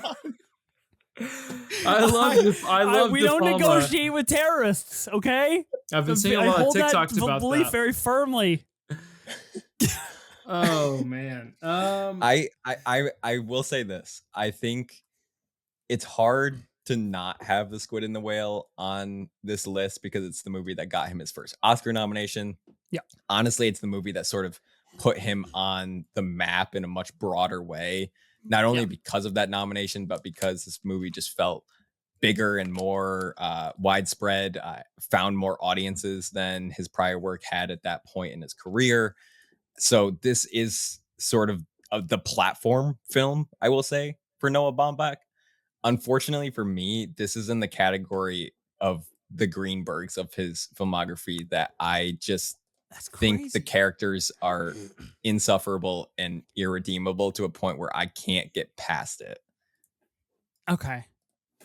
That's really interesting because I actually really connect with the Jeff Daniels character here. And I do think each character, Laura Linney and Jeff Daniels, are insufferable in their own right. But I think what Baumbach is doing with those characters in 2005, he's still doing with movies that release in 2019 and beyond, of spousal success and one-upping each other, and how you navigate when someone comes into your personal space and kind of steals your thunder and you don't know what to do. He does that exact same thing in Marriage Story. He does so many things that he does in The Squid and the Whale in Marriage Story, down to the dad getting frustrated playing tennis against his wife, against his kid. That is a shot for shot from Squid and the Whale that he puts in Marriage Story. He is obsessed with this idea of spouses and their competing success, which is obviously really interesting considering he was married to Jennifer Jason Leigh for 10 years and now Greta Gerwig, both very successful in Hollywood. Don't veto this movie, Cam. Don't think about how funny it would be, though. Just think about how it's funny. Not about being funny. The problem is this is my personal number 4 film on the Baumbach, in my personal Baumbach ranking. Perfect. So it's one of my favorites. So I kind of have to leave it, even though I'm kind of giving up any power that I have in this moment, and I haven't used any. It's going to be tough for you to use power moving forward, because you can only veto me, basically, unless you want De Palma at number 1 with I'm happy to have that. I told you, nothing's off the board, man. It's my personal number 12, but that's okay. I think, look, for all the slander we give De Palma, I think it's a worthy watch. I think it's interesting if you don't know a lot about De Palma. I don't really know, other than personal relationship, why Baumbach invested time to making a documentary about Brian De Palma. It just has nothing to do with Baumbach's interests or like anything in general. Nothing to do with anything. Like, he was just like fucking bored, and he's like, "I'll just do De Palma." I think honestly, for me, I was looking through just the chronology of his career. I think the reason he did it was like, I need to be the Ben Stiller who finishes a documentary from While We're Young, because he released that the year before. That's really funny, actually. Maybe he's just being meta about his own career. That's funny. And he was like, whatever the first documentary script that landed on his desk was, he was like, all right, let's do it. That's the one. Okay, so The Squid and the Whale is staying at 4. I would personally like it higher, but that's okay. I think if you haven't seen this movie, I hadn't seen this movie going into this draft, I really strongly recommend it. I think it's a really, really great watch. It's only 81 minutes, too. It is just like lightning fast to get through this movie. In your honor, Ethan, I'll revisit this. This is one of the longest time between seeing any of his movies. I haven't seen this since 2019. The Criterion edition, send me your address. I'll mail it up. I'll drive it up. We'll hang out, whatever you want. I'll just buy it for you and ship it to your home. So that way, when you inevitably don't log in on Letterboxd, I can really, really blast every day it's not logged is a slight against both me and Ethan. I know this was delivered today. Why have you not watched it? We are entering the top 3 of the Noah Baumbach collaborative draft. Cam, kick us off on the top 3. I think 1 and 2 are like pretty solidified. Oh shit! I just realized that was number 4. I don't know. I think there's realistically only 4 movies that can be taken here. I'm curious which one is not, and I think only 2 of them are realistic options. Yeah. Since this is my last pick where I can have a voice, in some way, I have to go. You still have 2 abilities, though. Yeah, you still have a veto. I'm trying to think here. You could also veto yourself if you change your mind. You could. It's been done. I can veto myself, but I can't override someone who's vetoing myself. That's correct. Yeah. No, don't think about it too hard. You know, Kim? It's basically if you for some reason misspeak. If you just slip up and you were just like, highball number 3. One glass of bourbon too much, highball comes out. No, let's go number 3. We'll see what happens here. Yes. You sound a little willy-nilly, a little wishy-washy. I'm looking at my list here. I'm just seeing what I want to do. Let's go Francis Ha. No, this will be vetoed. No offense. Okay. You can fuck right off with that at number 3, Kim. That's Deal. crazy. That's insane. All right. So Kim, you've suffered the brunt end of both of our immediate videos on this draft. Yeah, that's true. You've it seems you've wait, so Ethan, if you have a veto left, I do. I have 1 veto left. Can you veto me again? I could, yeah. I mean, if it warrants it, anything's possible. That I got to be honest, that is kind of why I was holding on to my 2 vetoes, is so I could really navigate these top films and make sure they get in the order that I want them in, not on the board, but I want them in the order. He's got the end game strategy prioritized. I had early round. Yeah. What's the most I can pick up ground? That was my veto strategy. Right. Okay. Always got to have a veto strategy. Okay. So Frankie Ha vetoed. Out of here. Send it to Switzerland. I'm thinking strategically here. Okay. So that leaves us realistically with 3 options. Yeah, let's be realistic here. They're up in the air between Kicking and Screaming, Marriage Story, and White Noise. Those would really be the 3 that would be like an acceptable play here. No De Palma, no Highball. I'm gonna say De Palma and Highball are out. Danny, have you seen Highball?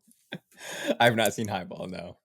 Okay, I watched it in prep for this draft. It's quite poor. It's unfortunate. There's a reason that De Palma denounced it and said, put someone else as the director. Put a random name up there.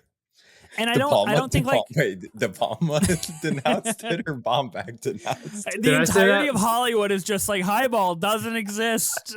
Either way, I like the idea. I like the idea that De Palma denounced it as just. It's exactly like Paul Schrader in his Facebook post. De Palma just got on Truth Social and was like, "I denounce that this movie ever existed." That is true. Paul Schrader, that's my guy. He fell asleep during Magellan this year, so I hope that he enjoyed that 3-hour experience of sleep. Sounds like you're still undecided on 3, which I'm more worried by the moment here. Oh man, Cam, I'll give you this comfort. If you played any of these 3, I think I would be content. Any of these 3, there are 4 realistic options in my. There's 3. There's 3. There's 3. Yeah. I think that I need to play, but Ethan can still veto me. Look, I mean, if we want to avoid a little bit of catastrophe here, the right play is Kicking and Screaming. I think it's important that you get his directorial debut on this list. Okay, Kicking and Screaming is my favorite Baumbach film, so I'm going to place it here. If you're not going to veto it, I'm going to place it here. Ooh. Nope, not going to veto it. I love Kicking and Screaming. I love it a lot more than most people. I think this is his first feature film that he makes. That is ultimately about 4 friends out of college that are just like, I don't know what to do. Danny not happy. Danny's not happy. Distraught. White Noise Truther over here is distraught because he doesn't know what's going to happen. I knew White Noise would be the point of contention. And I love White Noise. Kicking and Screaming is my number 3 on my Baumbach list. Oh, so I'm not mad about that whatsoever. So you're happy. I just know where this goes. There's only one outcome for what happens now. And I get to say, baby, let's go. This is what happens when you put Margot at the wedding in your top 11. Kind of. That's kind of the only difference between what I've got going and what we collectively have going. Yeah. I mean, I think ultimately some of the biggest gripes against Kicking and Screaming it is like just kind of a hangout movie. Like it is. Oh no. It's a similar vein of like Everybody Wants Some or these like college hangout movies. Only it's like Baumbach-ified, right? Like it's kind of sad and it's kind of like, why is nobody committing to doing anything with their life? One of the friends is like a professional bartender on campus, and they're all just like petrified of the real world. I really enjoy it. I mean, Josh Hamilton, Chris Eigenman, Parker Posey, like these are all core people. Let's go. that Noah ends up working with a bunch. No, yeah, and I think I watched it during COVID as I was ending college. And so it just really, I was like the face of the franchise at a gas station. So I was like prime, like can't get out of Clemson vibes. Just working there and then coming home, drinking in the driveway with the boys. Like I just could not relate more to this movie. And I think the more that I watch, it's definitely like when I am the most depressed, I will go back and watch Kicking and Screaming. So it's a comfort to me that I can watch it and be like, I've kind of grown out of this phase and be like, at least I'm a little better than some of these guys. But I do think it speaks to, even though there are not guys that necessarily dress or talk like this in college these days, I think there are people that are still in our college towns that are living this way. And the people that run your trivia at your local college bar are the people that would show up in a film like Kicking and Screaming. And shout out to Sanders and Clemson. But yeah, it's my favorite Baumbach film. So I hope, I am happy for it to be on this list in any capacity, especially. Wow, I didn't know it was your favorite. This high. That's cool. It is. I don't know why it is, but it every time I watch them, like nothing's going to top this. Yeah. Obviously not to be confused with the 2005 comedic masterpiece starring Will Ferrell and Robert Duvall of the same title. Significantly less salmonella in this film than in that one. Yeah, significantly less Mike Ditka in this movie as well than that one. Important to note. But a lot more Elliot Gould. So true. That's all we need. It makes up for it. I watched Kicking and Screaming a lot as a kid. I still like that movie. Okay. Kicking and Screaming at number 3. Danny, down to you and I for the top 2, brother. There's only one way this goes. There's only one way this goes. Only one way. In all of your beautiful discussion time there that you were talking about. Right, yeah, you were surprisingly absent in that discussion. I was doing a little bit of thinking. Doing a lot of thinking, some really deep thinking, one may say. Oh boy. And I think that there might be a way for me to totally disrail this 1 and 2. Because I think I will just one up you. I will literally just fucking play De Palma 1. I swear to fucking God. I will end this pod. Because I could play the movie that you don't want to see in the top 2. Not a film that I necessarily would put at 2, but I think absolutely deserves to be on the list. Then why are you gonna play it? Why are you gonna play it? No, the time has passed. Because you're immediately gonna veto it. I don't know. Maybe Cam still has the veto as well. Like Cam is here to support my adventure. Refusal. The alternative option for me to really, really make you upset would be to play the film that you want at number 1, use your veto, and then play the film that I want at number 2. Okay, so let's put titles to these, because I wanted to play out. I want to theorize this. In a perfect world, you would play what here? What do you think is the right movie to play without you threatening a good time and ruining this list? What is right? The right movie to play is Marriage Story. Okay, so the right movie to play is Marriage Story. I, of course, would then play De Palma at number 1, because that's what we've all arrived at as being the best Noah Baumbach movie. No, I would then play the movie at number 1, the right one. A lot of people might be unhappy with that decision, because I think Marriage Story is widely associated as Baumbach's best movie. If you were to play Frances Ha at number 2 and try your very best to elicit a veto out of me, which could be done. You know better than anybody, could be done. If I were to veto that, then you would play White Noise at number 2. And that was the thought exercise that I concocted, because then would have Marriage Story doesn't make the list. Right, exactly. And that's where I come in. That's insane. That's where I would then derail. But there are 2 vetoes. This episode would. There's true. So Cam can't leave out Cam. Yeah. I kind of want to just see what would happen. No, but it's not worth it. You know what I mean? Like it is literally like the perfect analogy is you're inching closer to an electric fence right now, and you're just like, let's see what happens. You're gonna get fucking electrified. Like, you know the result. You know what I mean? You don't need to test it. Just be safe in your safe little bubble here. I think I do probably need to live with the mistake that 5 was my only and final opportunity to get white noise on this list, and I did not realize that at the time, and that is my failure. I really think it was. I think Margot at the Wedding at number 5 is the key junction. It may not be of this draft. That's what we have to contend here with here. God. Danny, make the right pick, man. I mean, come on, we can just make a pick and wrap this in peace. Wrap it with joy. Multiple vetoes are in play for many options here. All right, I'm gonna play white noise for the record.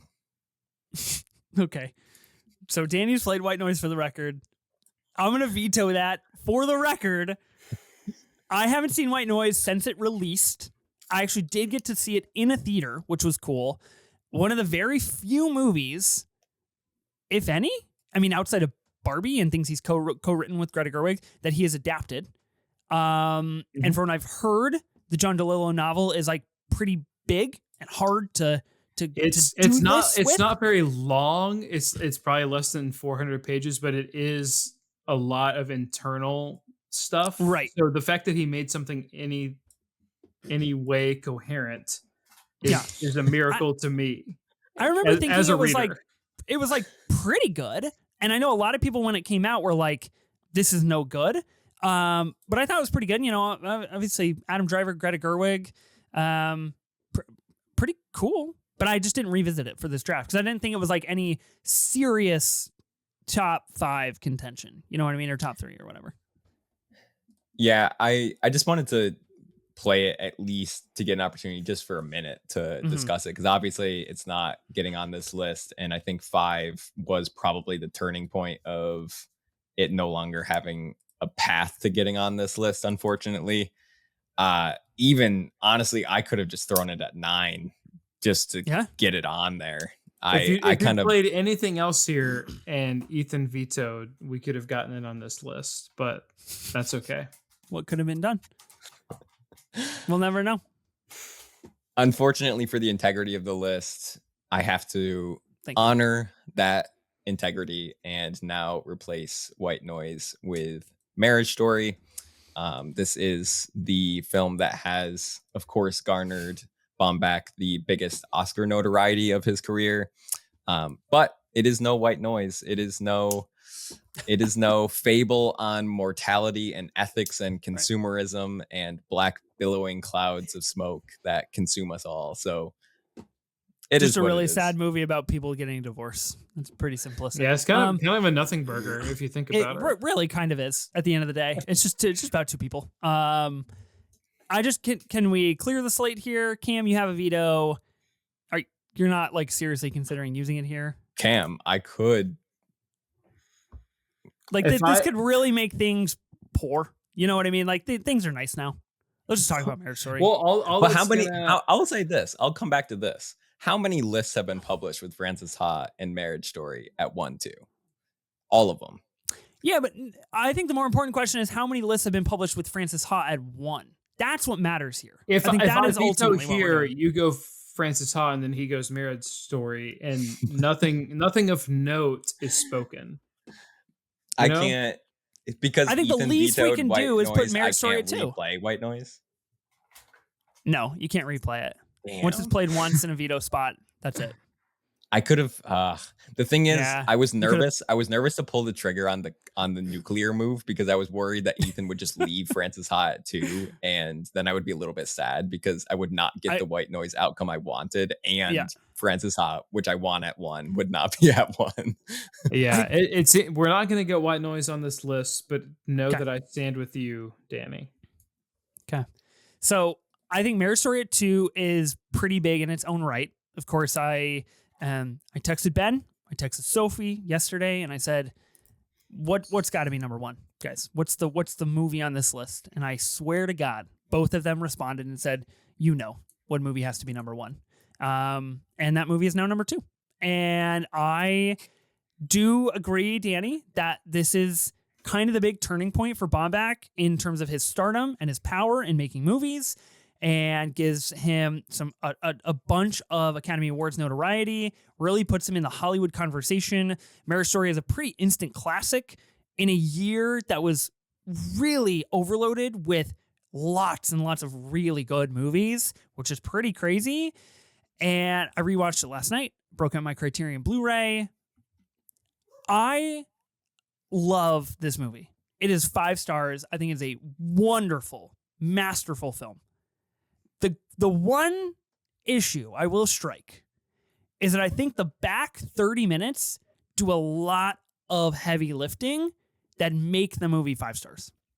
And I think Baumbach really takes his time with the rest of it, which I'm not arguing at all. I think it's great. Adam Driver, Scarlett Johansson, really, really good. And my big takeaway from this movie is like ultimately about how having a child and wanting to be successful in a creative field kind of don't really work and ultimately result in nobody being happy. And I think that is not like a hot take to walk away with, but I think an underrepresented discussion point of this movie. And I think that is like a really important thing. But I love this movie. Marriage Story is just phenomenal. Yeah, I was rewatching it last night and today because I'm an old man. I just turned 28 on Saturday, so I'm an old man now. So I have to get into the 2 sitting films for things that are less than 2.5 hours. But I was just noticing how easy like a divorce situation kind of spirals into more than what people are bargaining for or expecting. Just like it's like one thing goes wrong and then all the lawyers are involved and everything that you thought that you were going into it with are completely blown up. All your amicability is just gone. Mm-hmm. And that really, I was just like, oh, that just really spoke to me this watch of this film. And I was really taken with Laura Dern and Ray Liotta's performances. They're really good. Baumbach obsessed with this idea of LA versus New York and which one's better and which one's cooler and more successful and where do you actually want to live. And I think we talked a lot on this show about Baumbach's writing of pretty insufferable characters. I would argue that Adam Driver as Charlie Barber is like a ridiculously flawed human being and ultimately kind of insufferable in the decisions that he makes in the smallest moments of this movie. But I think that's actually what propels this movie to be so engaging and to see what side of this divorce you end up falling on. And this movie is really calling on a lot of old Hollywood. I got that last night when I was watching this. I was just like, we're doing a lot of like these kind of editing tricks, and we're doing a lot of these moments where they meet eyes or they do a nonverbal communication that just feels lived in. And I really like that. Okay. Marriage Story number 2. At number 1, I'm going to be playing Frances Ha. This is, in my opinion, Baumbach's best movie, and it's really not even close. I rewatched it this morning for, I don't know, the 15th time. I have a wonderful, huge book that my wife got me where every single page is a still frame of this movie, and it's thousands of pages long, and the script is in the back, and it's really, really wonderful. To me, and I'll keep it short because I could pot about Frances Ha for like 4 hours. What works the most about this movie is that every 3 minutes is kind of a micro script and its own interesting adventure that the characters are going on. And Frances, played by Greta Gerwig, just living in New York City, trying to find her way, trying to find her life after her best friend goes to get married and moves to Tokyo, and her life kind of starts to fall apart. And this, to me, is the most authentic and natural that Baumbach has ever been in any one of his movies. And this is the wavelength I vibe with Gerwig on, as opposed to like a Mistress America. I think she is just like undoubtable. And this movie is just a lot of still shots, which I think is interesting. And if it's moving, it's static movement. It is not any of kind of these interesting things that he's playing with in like Margot at the Wedding or Mr. Jealousy, where he's doing something more. Frances Ha, yeah. It's just the best. It's no doubt. Something I'll say about this movie is number one, I think so. This is what 2012 and Greenberg is 2010. The last time I saw Greenberg, I was like, oh, this is Noah like discovering Greta in a way that's more than just like discovering her as an actress. Like the focus on her in some scenes in Greenberg are like, oh, he is like really, really taking note of Greta in a way. And then Francis Ha is him fully unleashing her as an actress and as a power in film. And I really love this is other than Kicking and Screaming is my favorite Baumbach, but this would be my number one otherwise. And this is the only Baumbach movie that I have risked showing to other people because of how much I love it. Interesting. And so I was on a retreat, a conference at a college ministry event with some pals and some folks who are like, Cam, you are the movie guy. Like, what should we watch? And it's like, Francis Ha is always on Netflix, so we're gonna watch Francis Ha, and it hit for them. So it hit for the normies, and they were like, it wasn't something I would have picked per se, but I really liked it, and so I think that something about this movie that I just feel so strongly that I would show it to people that I don't fully think would always appreciate something like this. It speaks to its power and just that it really is at least top two, if not top one of Baumbach's films that I would recommend it to people kind of just without thinking, because I think it's so good and you're an idiot if you don't vibe with it. So very eloquent. Yeah. You're a dummy if you don't like this movie. Yeah, you just put that on the poster. Danny, this is also your number one. Yeah, I will say this is the only, while I like a lot of Baumbach's filmography, this is the only of his films that I truly, truly love, like 5-star love. And it has everything to do with just the way that Cam described, just unleashing the full tenacity of Greta Gerwig to unleash this character who is constantly scattered, sort of fluid in her discovery of who she wants to be, where she wants to be, and the relationships that she has are so just sort of carefree, but also melancholic, but also relatable, even if you don't have those specific types of relationships with people. And I also have to just call out the cinematography, shot in a gorgeous black and white that is should be hung on in the Louvre. Hang it in the Louvre, right? It's a beautiful looking film. All of the characters, I think, are the best examples of Noah Baumbach dialogue and what he can do to write naturalistic human beings in a genuine way. I love everything about this movie. It is one of my favorite movies of all time, not just favorite Baumbach. So yes, I was also goal one was to get White Noise on this list, not achieved. Goal 2 was to get Francis Ha to number 1, which I knew was going to be pretty easy with Ethan picking number 1. Yeah. Is this the time to bring out the prop? Is this the only? Yeah, prop it up. 5 stars. And a heart right there. You love to see it. I did do that today. I did log the 5 stars and a heart. Last note on Francis Ha, edited by the famed Academy Award nominated Jennifer Lame. Also edited Oppenheimer, Tenet, Hereditary, Marriage Story. Really interesting. Just really interesting to me. And we'll be editing The Odyssey next summer. Let's go. New poster released earlier today, I believe, per some Rolling Tape folks. That super exciting stuff. Big horse on there. So we've done it. We've completed the Noah Baumbach collaborative draft here on the Movie Draft Podcast. Let's run through it. At number 11, I've got While We Were Young. At number 10, The Meyerowitz Stories, New and Selected. At number 9, Greenberg. At number 8, Jay Kelly. At number 7, Mr. Jealousy. Number 6, Mistress America. Number 5, the infamous Margot at the Wedding.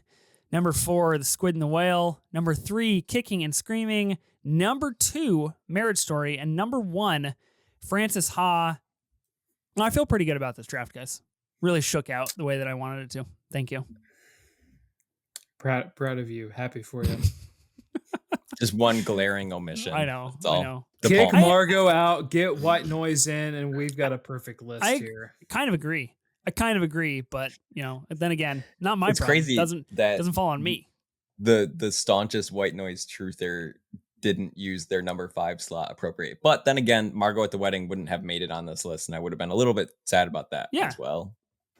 Yeah, it's tough. Well, we have the list that we have. We'll see what people think about this list. I feel pretty proud about it. I think we did some good work here on the show. Massive thank you to both of you, Cam, Danny, for joining the draft. Danny, if people want to find more of you, where can they find you at? Yes, you can find me personally at DTJ Cinema on Twitter, Instagram, and TikTok. And you can hear me hosting our daily podcast over at The Rolling Tape, on all platforms. Go check it out. Cam, what about you? If people want to find more of you, where can they find you at? Yeah, you can find me everywhere, basically, at Cameron Ritter 35 on Letterboxd at Cameron 35. I write at The Rolling Tape, Geek Vibes Nation, In Session Film. And yeah, I think that's it. I just want to say that it's been a joy to be with both of you, and I love you both very much. I love you too, Cam. Thanks for being on the pod. Thank you to both of you again. As always, a big thank you to Ben and Sophie for creating this podcast with me and sometimes co-hosting and enjoying the madness with me. Be sure to listen and subscribe to the Movie Draft Podcast on Spotify, Apple Podcasts, or wherever you get your podcasts. We're also now on YouTube with video, so be sure to subscribe to us over there and check out our video shows. New episodes of the Movie Draft Podcast will be released weekly on Tuesdays. We'll see you then.